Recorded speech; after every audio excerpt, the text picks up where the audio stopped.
Saudi അറേബ്യയിൽ സർക്കാർ ഉദ്യോഗസ്ഥരുടെ വരുമാനം കർശനമായി നിരീക്ഷിക്കുന്നു.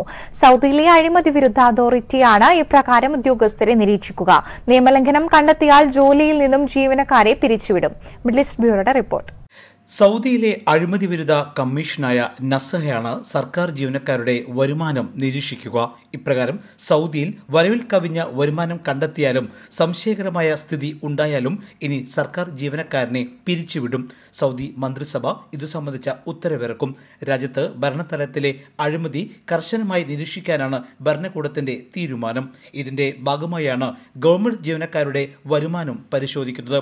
ഇതോടെ ഇനി സർക്കാർ ജീവനക്കാരുടെയോ കുടുംബത്തിന്റെയോ വരുമാനം വരവിൽ കവിഞ്ഞാൽ ഇക്കാര്യം ഭരണകൂടത്തിന് കൈമാറും.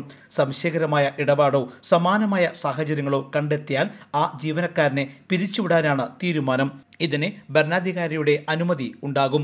നിലവിൽ സൗദിയിൽ ഓരോ മാസവും വിവിധ മന്ത്രാലയങ്ങളിലെ അഴിമതിക്കാരായ ഉദ്യോഗസ്ഥരെ നസ്ഹ പിടികൂടാറുണ്ട്. അന്വേഷണത്തിനും ചോദ്യം ചെയ്യലിനും ശേഷമായിരിക്കും ഈ നടപടി. സൗദി ഭരണകൂടത്തിന്റെ അഴിമതി വിരുദ്ധ പോരാട്ടത്തിന്റെ ഭാഗമായാണ് ഈ നടപടികൾ. Jai Hind news bureau, middle east.